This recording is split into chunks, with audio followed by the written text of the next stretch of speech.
The meditative part of photography was always very important to me.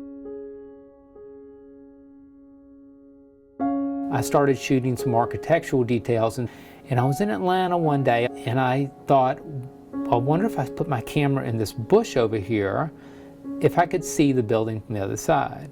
Although the building was very distorted, it was still, I could see all the details of the building, and I couldn't see anything of the bush. And I was fascinated with this, so I started using this technique with botanicals and florals because they lend themselves very well to getting so close in front of the camera lens that they cause some distortion.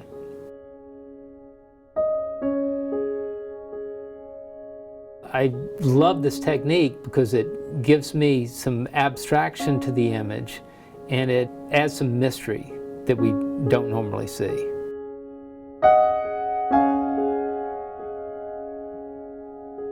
The aperture is wide open, and so anything that's right next to the lens is going to be out of focus. You're not going to see it. But the light from something further away is going to have to go around that stem or leaf, and it's going to get distorted by the time it comes into the camera. One of the things I also played around with was to make my own close-up filter that you would screw onto the front of a camera lens, and it magnifies the image. And I played around with the idea of taking apart old camera lenses and finding some lens elements that I could glue into a filter ring and then screw it onto my camera lens. And it wasn't perfect optically, but I love that. It gives me some distortion around the edges.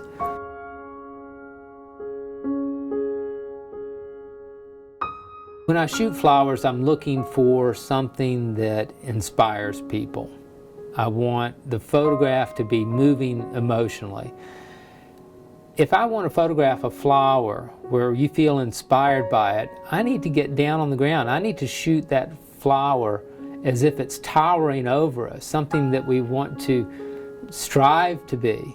If I'm standing up and looking down on the flower from above, it's not inspiring. It's a picture of a flower, but it does nothing for me emotionally. I also love to get the light coming from behind the flower so that it adds more drama to it. So when I'm photographing flowers, I spend a lot of time on the ground. You wouldn't believe how many people have stopped to ask me if I'm okay while I'm taking pictures, particularly if I'm very still. They might get too concerned.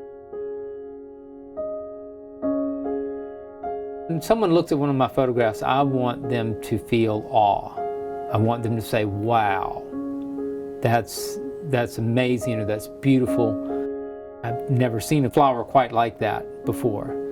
And that's one of the things that I'm looking for when I go for that distortion.